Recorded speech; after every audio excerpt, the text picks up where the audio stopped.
ఆంధ్రజ్యోతి ఎండి వేమూరి రాధాకృష్ణ తన వీకెండ్ కామెంట్లో చంద్రబాబు నాయుడు ప్రభుత్వం గురించి చేసిన కొన్ని వ్యాఖ్యలైతే ఆసక్తికరంగా ఉన్నాయి. ప్రస్తుతం తెలుగుదేశం పార్టీ ప్రభుత్వం పైన ప్రజల్లో ఏ స్థాయిలో ఆసక్తి అభిమానం ఉంది అన్నది కూడా ఆయన పరోక్షంగా చెప్పేశారు. రాష్ట్ర అభివృద్ధికి దీర్ఘకాలిక ప్రణాళికలు అవసరమే కానీ వాటి వల్ల ఓట్లు రాలుతాయా లేదని చూసుకోవాలని చెప్తున్నారు. అందుకే 5 ఏళ్లలో ఏం చేయగలమో చెప్పుకోవాలి. నా మటుకు నేను 2047 వరకు బ్రతికి ఉండే అవకాశమే లేదు. అలాంటప్పుడు అప్పుడు ఆవిష్కృతమయ్యే అద్భుతాలపై నాకు ఆసక్తి ఏముంటుంది అని రాధాకృష్ణ చెప్పారు. అంటే రాధాకృష్ణ తాను 2047 నాటికి ఉండకపోవచ్చు కాబట్టి ఇప్పుడు చంద్రబాబు నాయుడు విజన్ 2047 పేరుతో ఒక డాక్యుమెంట్ రిలీజ్ చేశారు. దానిపైనే చర్చ నడుస్తోంది. అలాంటి దీర్ఘకాలిక ప్రణాళికలు అవసరమే కానీ వాటి వల్ల ఓట్లు రాలవు అని చెప్పి రాధాకృష్ణ చెప్తున్నారు. అందుకే ఈ 5 ఏళ్లలో ఏం చేస్తారో చెప్పాలని కూడా చెప్తున్నారు. రాధాకృష్ణ లాంటి వారికే, ఒక పత్రికాధినేతగా ఉన్న వారికే తాను బతికి లేనప్పుడు జరిగే అద్భుతాలపై ఆసక్తి నాకేముంటుంది అని చెప్తున్నారంటే ఇక సామాన్యులు చంద్రబాబు నాయుడుకి సంబంధించిన విజన్ 2047 పైన కనీస ఆసక్తితో కూడా ఉండే అవకాశం లేదు. క్లియర్. క్షణం తీరిక లేదు, దమ్మిడి ఆదాయం లేదు అన్నట్టుగా ఉండకూడదు అంటున్నారు. అంటే హడావిడి మాత్రమే ఉంది, అంటే క్షణం తీరిక లేకుండా హడావిడి చేస్తున్నారు కానీ దమ్మిడి ఆదాయం లేదు అన్నట్టుగా ఉంది అని ఇండైరెక్ట్గా చెప్తున్నారు. చంద్రబాబు నాయుడులో పాత వాసనలు పోని పక్షంలో 2029లో పరిస్థితి ఏంటన్నది ప్రశ్నార్థకంగానే ఉంటుంది. పాత వాసనలు అంటే సేమ్ అదే విజన్ 2020, విజన్ 29, విజన్ 47. ఇప్పుడు అంటే ఒకసారి అధికారంలోకి వచ్చినప్పుడల్లా ఒక డాక్యుమెంట్ రిలీజ్ చేయడం, విజన్ అని చెప్పడమే కానీ అప్పుడు ఈ 5 ఏళ్లలో ఏం చేస్తామన్నది మాత్రం చెప్పరు. ఇచ్చిన హామీల్ని చంద్రబాబు నాయుడు అమలు చేయరు. ఇది పాత స్టైల్. ఇప్పుడు అదే స్టైల్ని ఫాలో అయితే 2029లో పరిస్థితి ఏంటన్నది ప్రశ్నార్థకమే అని రాధాకృష్ణ అభిప్రాయపడుతున్నారు. తల్లికి వందనం అమలు చేయాలని ప్రజలు కోరుకుంటున్నారని ఒక్క కలెక్టర్ కూడా చెప్పలేదే. కలెక్టర్ల కాన్ఫరెన్స్లో అన్ని అంశాలను ప్రస్తావించిన కలెక్టర్లు తల్లికి వందనం అమలు చేయాలని ప్రజలు కోరుకుంటున్నారని ఒక్క కలెక్టర్ కూడా చెప్పలేదే అన్నారు. చెప్పరు. ఎందుకంటే సామాన్యులకు ఇంకా అర్థమైందో లేదో కానీ కలెక్టర్లకు తెలుసు చంద్రబాబు నాయుడు ఎన్నికల హయాంలో సంక్షేమానికి సంబంధించి అనేక హామీలు ఇస్తారు కానీ వాటిని అమలు చేసే విషయంలో ఆసక్తిగా ఉండరు అని. ఇప్పుడు ఏ కలెక్టర్ అయినా తల్లికి వందనం ఎందుకు అమలు చేయలేదని ప్రజలు మమ్మల్ని అడుగుతున్నారంటే ఎవరు అడిగారయ్యా అని కూడా ఆ సమావేశంలోనే కలెక్టర్ల మీద కూడా వెళ్ళే అవకాశం ఉంది. ఇలాంటి విధానాలకు చంద్రబాబు నాయుడు వ్యతిరేకం, ప్రజలకు సంక్షేమ పథకాలకు వ్యతిరేకం అన్నది కలెక్టర్లకు తెలిసే ఉంటుంది. అందుకే ఎవరు కూడా రిస్క్ తీసుకొని తల్లికి వందనం అమలు చేయాలని ప్రజలు కోరుకుంటున్నారని ఒక కలెక్టర్ కూడా చెప్పలేదంటే కారణం అదే. అంటే కలెక్టర్లు చెప్పకపోయినా కూడా తల్లికి వందనం అమలు చేయాలని ప్రజలు కోరుకుంటున్నారు అన్న విషయాన్ని అయితే రాధాకృష్ణ ఇండైరెక్ట్గా చెప్తున్నారు. మంచా చెడ అన్నది పక్కన పెడితే ప్రజలు సంక్షేమ పథకాలకు అలవాటు పడ్డారు. వాటిని సకాలంలో ఇవ్వకపోతే ఎంత గొప్ప భవిష్యత్తును ఆవిష్కరించినా పోవయ్యా అనే అంటారు.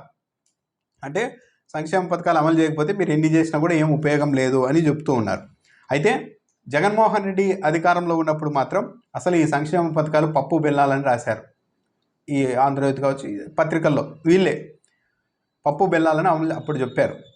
కానీ అప్పుడు పప్పు బెల్లాలని ఎందుకు చెప్పారు అంటే జగన్మోహన్ రెడ్డి పథకాలన్నీ వీక్ చేయాలి, దీనిలో ప్రజల్లో ఆసక్తి లేకుండా చేయాలి, అప్పుడు జగన్మోహన్ రెడ్డి ఓడిపోతారన్న ఉద్దేశంతో ఆ పథకాలన్నీ పప్పు బెల్లాలని ప్రచారం చేశారు.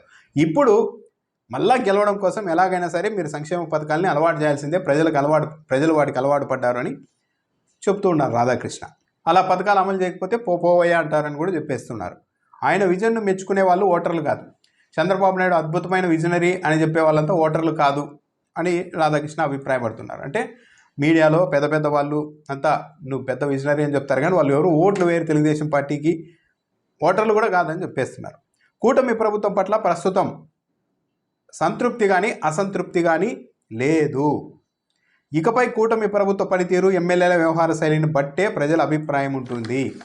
మొన్నటికి మొన్న 164 స్థానాల్లో విజయం సాధించిన తెలుగుదేశం పార్టీ కూటమి ప్రభుత్వం పట్ల 6 నెలలు తిరిగేసరికే ఇప్పుడు సంతృప్తి కానీ అసంతృప్తి కానీ లేని ఫ్లాట్కి వచ్చేసింది. అంటే గ్రాఫ్ పడింది. It's clear. సంతృప్తి కానీ అసంతృప్తి కానీ లేదు అంటే ఏదీ లేదంటే తటస్థ స్థితికి ప్రజలు వచ్చేశారు. 164 సీట్లు ఇచ్చిన స్థాయి నుంచి ఏది లేదో చూద్దామని ఒక ఫ్లాట్ వచ్చేశారు. అంటే తెలుగుదేశం పార్టీ కూటమి ప్రభుత్వం ప్రజల్లో ఆదరణ కోల్పోతోంది అన్నదైతే క్లియర్గా అర్థమవుతోంది. 6 నెలల్లోనే అప్పుడంత సంతృప్తి లేకపోయినా ఇప్పటికి సంతృప్తి అన్న ఉండాలని రాయాలి. లేదు అసంతృప్తి లేదు, సంతృప్తి లేదంటే అయిపోయింది, సమాన స్థితికి వచ్చేశారు. రాజకీయంగా తగినంత సమయం కేటాయించకపోతే మళ్ళీ కింద పడి లేవడానికి ఆయనకు వయసు సహకరించదు. అంటే 2029లో మళ్ళీ గెలవకపోతే ఇక మళ్ళీ పడి లేవడం అన్నది చంద్రబాబు నాయుడుకి ఆయన వయసు రీత్యా సాధ్యం కాదని చెప్తూ ఉన్నారు. సీఎంగా అద్భుతమైన పనితీరు ప్రదర్శించడం అంటే రాజకీయ ప్రత్యర్థిని బలహీనపరుస్తూ తాను రాజకీయంగా బలపడడం కూడా. ఏ కారణం వల్లైనా జగన్ మళ్ళీ అధికారంలోనికి వస్తే ఆ పాపం చంద్రబాబుదే. జగన్ వంటి శక్తులు బలపడకుండా జాగ్రత్త తీసుకోవాల్సిన అవసరం ఉంది. జగన్మోహన్ రెడ్డిని 11 స్థానాలకు పరిమితం చేశాము అంటున్నారు. ఆయన ఇప్పుడు ప్రతిపక్షంలో ఉన్నారు, పవరు లేదు.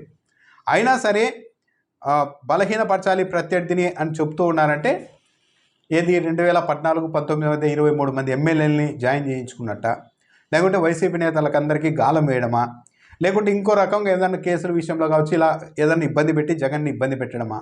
అంటే డైరెక్ట్ కాకుండా ఇండైరెక్ట్గా ఏదో ఒకటి చేయండి అని సలహా ఇస్తున్నట్టుగా కూడా ఉంది. డైరెక్ట్గా అంటే ఇంకేం లేదు, పథకాలు అమలు చేయొచ్చు, చంద్రబాబు నాయుడు బలపడవచ్చు. కానీ జగన్ని బలహీనపరచాలి అని అంటున్నారు అంటే జగన్ని బలహీనపరచడం ఎలా? ఏదో బియాండ్ వెళ్ళాలి అయినా ఏమో మరి. అయితే రాధాకృష్ణ లాంటి వారు కూడా 6 నెలలు తిరిగేసరికి ప్రభుత్వం పైన సంతృప్తి లేదు, అలానే అసంతృప్తి లేదు అని రాశారు. అంటే అసంతృప్తి ఎక్కువగా ఉన్నట్టే మనం భావించాల్సి ఉంటుంది. ఇప్పటికైతే ప్రజల్లో సంతృప్తి లేదు, అసంతృప్తి లేదు. ఇకపైన ప్రభుత్వ పనితీరు, ఎమ్మెల్యేల వ్యవహార శైలి బట్టి ప్రజల అభిప్రాయం ఉంటుంది అంటున్నారంటే ఎమ్మెల్యేలకు సంబంధించి ఇప్పటికే ఒక ఒపీనియన్ వచ్చేసింది. ఎక్కడా కూడా ఎమ్మెల్యేలు వెనక్కి తగ్గడం లేదు.